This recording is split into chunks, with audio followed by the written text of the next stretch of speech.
Who are the SEC teams that can make the college football playoffs in 2026? Notice I said can and not will. There are a lot of teams I think that can make the college football playoffs this year. Much less of them actually will. There's probably going to be somewhere between 3 and 5 SEC teams that'll make it to the playoffs. But I've got a list of 10 SEC teams here that I think can make a push to the playoffs if the chips fall in their favor. I don't have this list in any particular order outside of alphabetical. This is not in an order of who I think is most to least likely. Nothing like that. We haven't even started fall camp yet. So a lot of these questions that are going to be brought up within this list still need to be answered, and there's plenty of time to get those answered over the next month as players start to report to fall camp and we get some more information there. A few different things that we're going to be covering on a lot of these teams. Number one, what questions do we still have? Do we need to answer about these teams to know whether they're going to make a push for the playoffs or if they're going to end the season, 7-5, 8-4, maybe even 9-3, depending on how the committee treats a 9-3 SEC team. We've got some bright spots we're going to be looking at, and of course, we have to take a look at the schedule because a handful of these teams, at least, their success and whether they make the playoffs or not is heavily dependent on their schedule, how easy, how difficult it is, what certain stretches in the schedule are going to cause the most problems for them. But let's get right into it. Alabama is the first team that I have that has an opportunity to make the playoffs in the 2026 season. People are going to be super polarized about Alabama. Even Alabama fans are super polarized about Alabama. Here's the questions that I have about them going into the season. Number one, who's your quarterback going to be?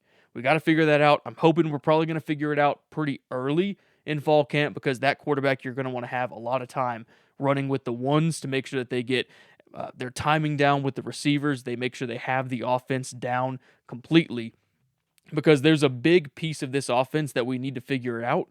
And a large portion of that is dictated off of who the quarterback's going to be, but the biggest piece we need to figure out is not whether the quarterback's going to hit the receivers. It's not how the offense is going to be run necessarily. It's the run game.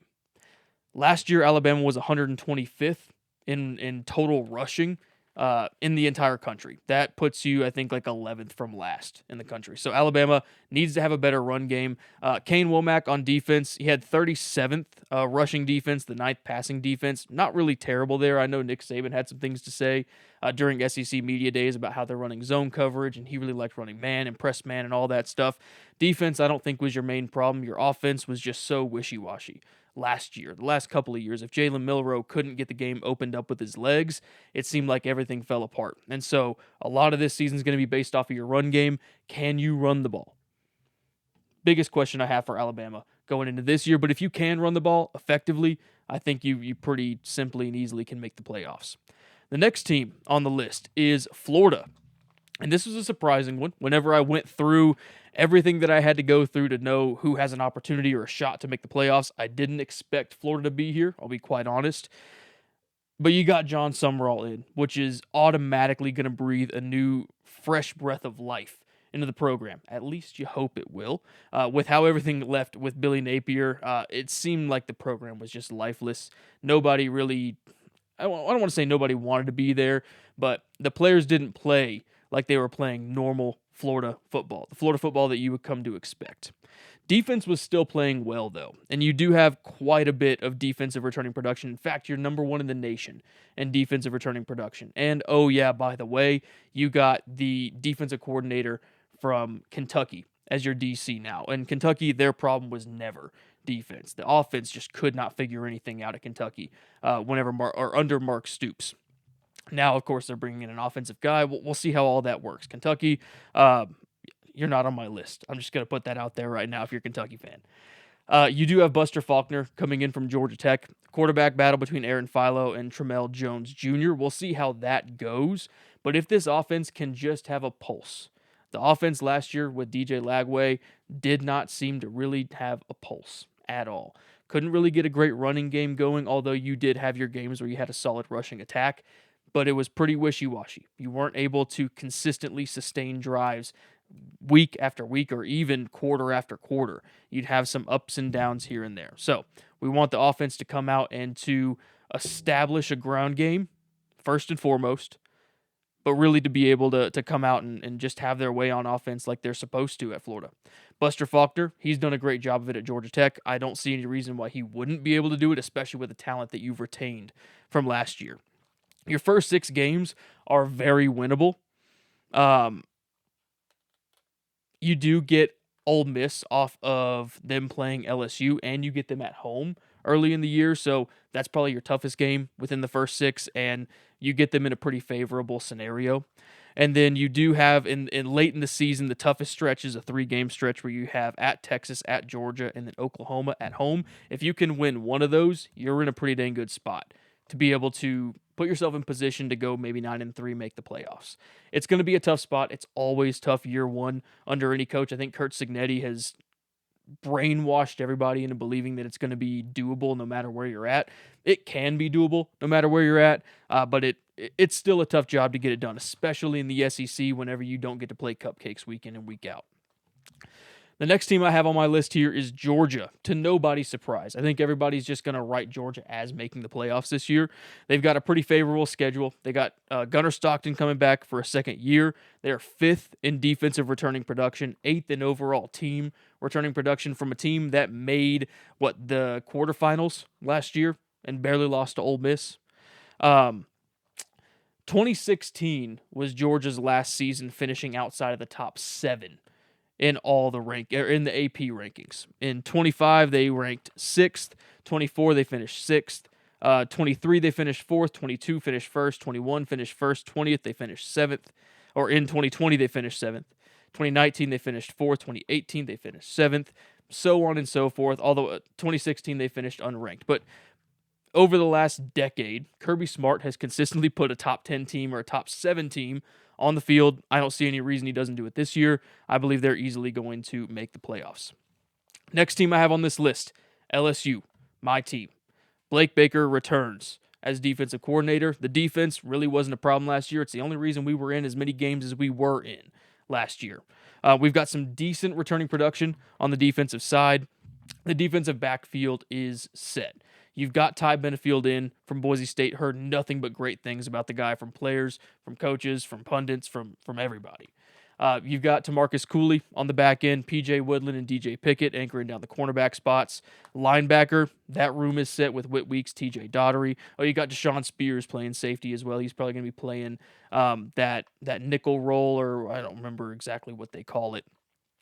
The edge room, pretty dangerous. Prince William Jordan Ross. If they can stay healthy throughout the year, that serves them really well because they don't really have an amazing third option after that, after Gabe Relaford went down with an injury. The question marks on the team: offensive line, defensive tackle. 2 places you do not want to have questions. I fully agree with that, and they're the 2 places I wouldn't want to have questions for my team. So I'm a little skeptical going into fall camp that we're going to see anything super meaningful. We could see some great reps being run with the offensive and the defensive line. We're really not going to know all of what they're made of until I think we get into actual football play and we can see how they're playing against other teams. Other than that, you've got Blake Baker's defense and you got Lane Kiffin and Charlie Weiss's offense. That's kind of a match made in heaven for a team that should be ready-made to make the playoffs alongside a $40+ million roster. So LSU, I've got them as a team that can definitely make the playoffs this year. Next, I've got Oklahoma. Oklahoma is number 3 in returning offensive production. Your offense didn't produce very well last year, but you're number 3 in returning production from that offense. You got John Mateer. You got Isaiah Satania. They should hopefully have some improvement in the running game. Question mark. You would really hope so if you're an Oklahoma fan, because if you can't run the football, you're not going to win games. You're going to just have the exact same problems you had last year. So you really hope there's a focus on opening up and establishing a run game, which is just going to make John Mateer all that much more deadly when the run game is effective, because then the pass game will open up for him. You got a Brent Venables defense. Although you did lose a lot on defense, you lost, I think you had 10 players that went to the draft or something crazy like that last year. Yeah, the defense, I don't really worry about it with Venables leading it. Everybody on defense, I believe you have 0 projected starters from the transfer portal. Everybody on that defense is homegrown, which can be awesome or it can bite you in the butt a little bit if you had some gaps there that you should have filled through the portal that you decided not to. I'm going to lean on trusting Brent Venables and knowing how to put a defense out there that knows how to play football. So I don't worry about that at all. What I do worry about a little bit, tough schedule. You've got a handful of games in there that are going to be difficult. You've got to play gosh, I wish I had it pulled up, but I didn't take the notes here. I know you're going to have to play the Red River rivalry or Red River shootout, whatever you want to call it. You're going to have a handful of tough games in there. The question is, especially to end your season, the question is, can you come out 10-2? If you come out 10-2, easily in the playoff. If you come out 9-3, you leave yourself a lot of room open for interpretation with the committee. And we know the committee is horrible at interpreting which teams had the tougher schedules, X, Y, and Z. All right, we've got through the first 5. Now that we got through the first 5, we're going to get to the backside. Before that, I do want to, first off, thank you very much, because you as viewers of this program have already hit our subscriber goal. We were trying to hit 100 subscribers prior to the beginning of the college football season. We've already hit that as of the recording, or as of this morning that I'm recording this on July 26th. So thank you, first of all. We have a new goal. And it's an audacious goal, but I think if we really put our heads down and we really come together as a community, we can absolutely do it. I would love to hit 500 subscribers by the beginning of the college football season. That's going to be week 1. I'm going to make that September 5th to give us a little extra time because I know week 0 is kind of around the corner, a week sooner than that. So 500 subscribers by then. If you could just scroll down, look down, see if you're subscribed. If you are, awesome. If you're not, take the 2 seconds, subscribe to the channel. It would help us out tremendously. And if you hate the content, you can always unsubscribe later and never have to see my face again. But it's really appreciated. Let's jump back into the last 5 here. We got Ole Miss. Of course, Ole Miss is going to be in here. Although you do have the coaching change, you still have a lot of continuity on the coaching staff. You've got John David Baker coming in from ECU. He used to be, essentially we call him a Lane Kiffin disciple, or that's how I treat those type of coaches. He was a co-offensive coordinator under Lane Kiffin before becoming the offensive coordinator at ECU. He took them from 100 and something ranked offense all the way up into like the 20s or 30s in offense over the last couple of years. He knows what he's doing on the offensive side. He's got experience calling plays on the offensive side. You still got Pete Golding there as the head coach. He's still going to be running some things on the defense as well. And then the player side, you kept Trinidad Chambliss, huge win. You kept Kawan Lacey. You kept Will Eccles. All those 3 guys were guys you absolutely knew you needed to keep in order to keep the momentum that you needed for the 2026 season. Schedule is going to be where the biggest question marks are for me, because it's not an easy schedule at all. And I think people aren't giving you enough credit for how tough your schedule is actually going to be. In September alone, you're playing Louisville, LSU, and Florida. And you're playing at Florida right after playing what's going to be a really emotional and emotionally charged game against LSU at home. That's just the first 4 weeks of the season. Those are 3 of your games. And then later on in the season, you're going to play at Texas, you're going to play Georgia, and you're going to have to play at Oklahoma as well. And if you want to for sure make it in the playoffs, you've got to win 4 of the 6 games that I just listed. You can only drop 2 of those, and then pray you don't drop any of those other random games that have happened before. Now, you could say that's a Lane Kiffin problem. That's an everybody problem. There's trap games. There's games where you just go in and you're not playing up to your fullest capacity. You got to pray that you win 4, maybe 5 of these games in case you do end up dropping one of those others. You have the talent to do so. You got the quarterback talent to do so. You got the defensive coaching mind to do so in Pete Golding. If all of that comes together, you can definitely be a playoff team and a team that makes it very deep into the playoffs. Will it happen? That schedule is incredibly difficult.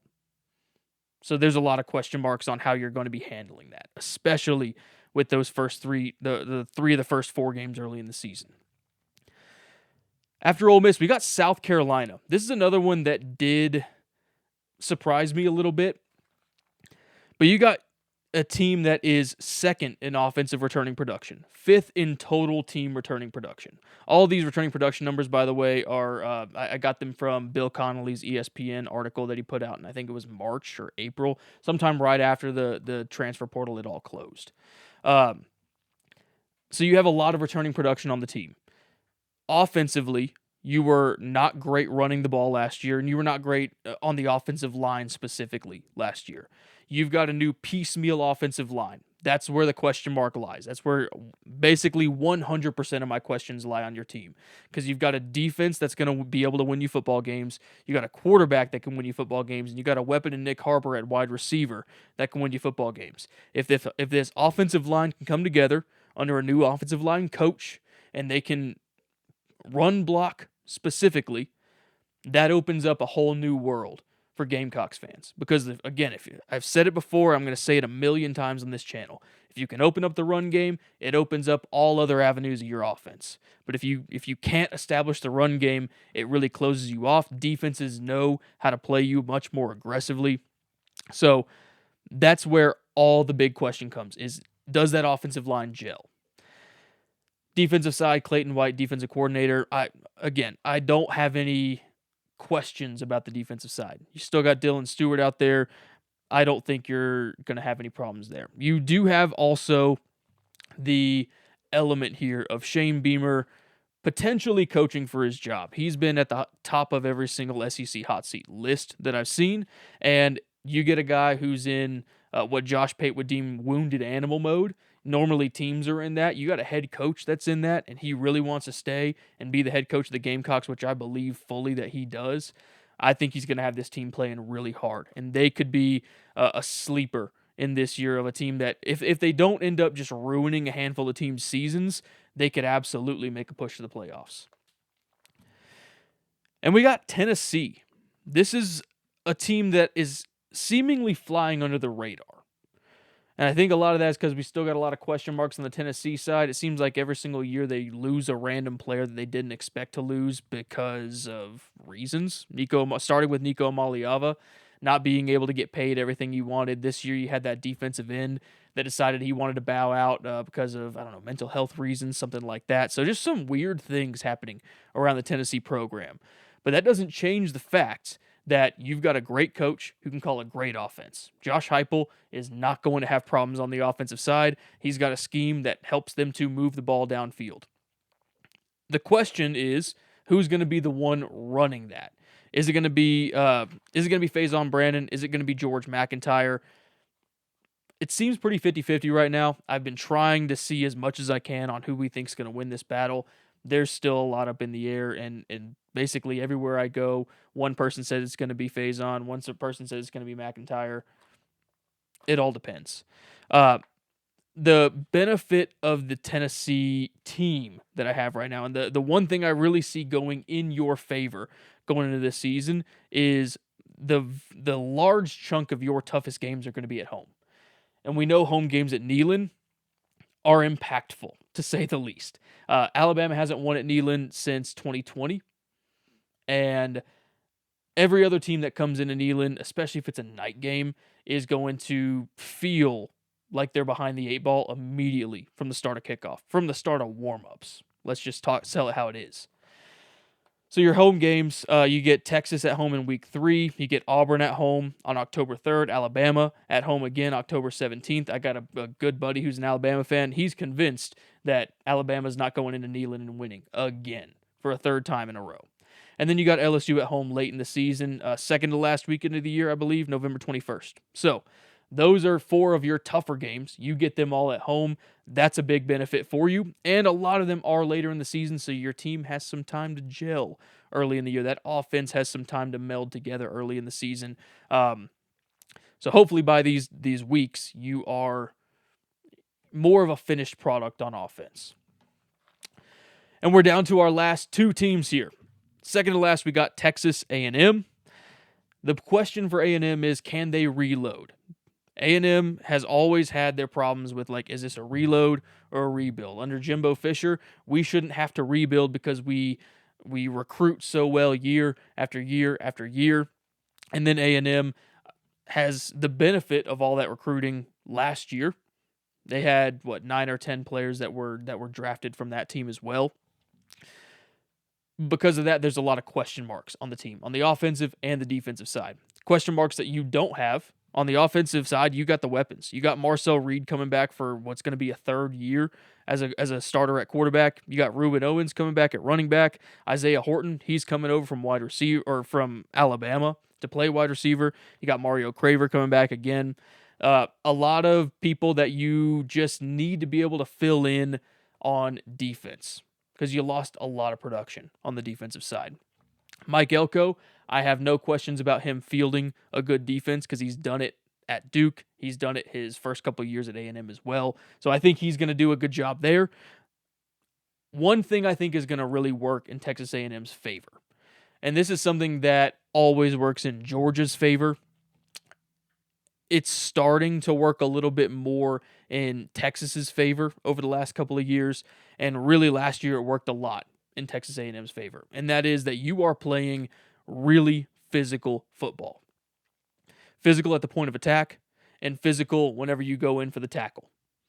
That's paying dividends for you as a football team, and I don't expect anything less in this year. So if nothing less, you are going to be a physical football team. People are going to fear playing you week in and week out, and because of that, I think you have a really good shot of making the playoffs this year again. Schedule, you do have LSU week 4. That's probably going to be your toughest game in your first 7. But your last 5, there's going to be a handful of challenges in here. You got at Alabama, at South Carolina, Tennessee, at Oklahoma, and then Texas to end the year.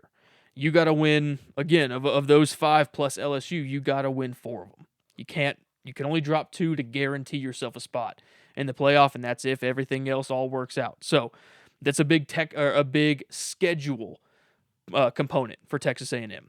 And the 10th and final team I have on this list is the Texas Longhorns. You got Arch Manning returning for his second year. You still got all of his weapons that he has on that offense, including you brought over Cam Coleman from Auburn, which is going to be an amazing addition to him out wide. So he's got all the weaponry, all the arsenal that he could want out wide at receiver.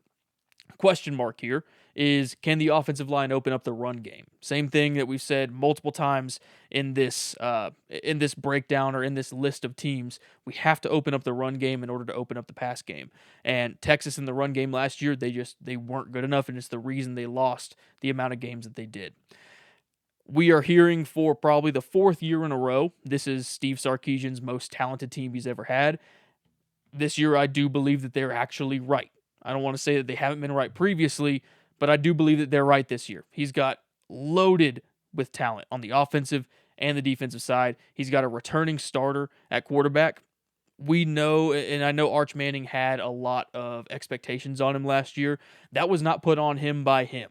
That was put on him by the media because of his last name and because of all the hype that was surrounding him. If you've been watching college football, specifically SEC football, for any amount of time, there is no freshman nor first-year starter that is going to play lights out. The game is so much faster than it is in the high school game, and it's so much faster than it is in practice even. So they've got to learn how to speed up or how to speed themselves up to be able to play at game speed. There were times last year where Arch Manning looked like a deer in the headlights. That was early in the year. As the season progressed, he really did come into his own a little bit more. So I'm expecting big things out of him this year. Texas as a team are 6th overall in returning production, and they're 4th in offensive returning production.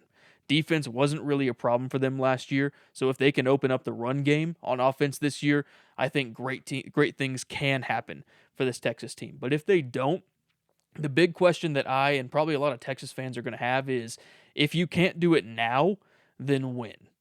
It sounds like from the outside looking in that the expectation this year is we got to at least make a national championship, if not win. Like, I know Texas fans, they want to win a national championship. But Sark, we've spent enough money. We've got enough development. We've got a second-year quarterback with the biggest name in college football right now. We've done everything in our power to get you to a point, and you've done everything in your power to get yourself to a point where you are where you should be at least making the national championship. And so if you don't, a lot of question marks are going to be happening. So if you don't, a lot of question marks are going to be popping up around Austin, Texas. Your schedule does not favor you very well. If you drop that early game against Ohio State, thankfully you get it at DKR, you get it at home, But if you do drop that game, you got to be pretty close to perfect on a difficult schedule the rest of the way. You got Ohio State, you got Oklahoma, you got at LSU, at A&M, at Missouri, at Tennessee, and then your home games or your other home games of the season are Ole Miss and Florida. Not a lot of room for error within that schedule. So you've got to be on every single week. If there's any coach in the SEC that should be able to do that at this point, it's Steve Sarkisian, because he is one of the most tenured coaches in the SEC. But we have yet to see Texas put together a full year, a full season where they're playing at their best, or at least their best football for that time of the year. So a lot of question marks are still to be had there. And that wraps up the SEC teams that I believe can make the college football playoffs this year. I'm sure you agree perfectly with everybody that I have on this list. It's going to cause no controversy at all. Make sure, if it's your first time watching or whether you watched a few of my videos, if you are subscribed, thank you. If you're not subscribed, make sure you go down and subscribe to the channel. We're on that road to 500 subscribers by week 1 of the college football season. If you like the video, make sure you drop a like as well. We really appreciate it, and we'll catch you next time.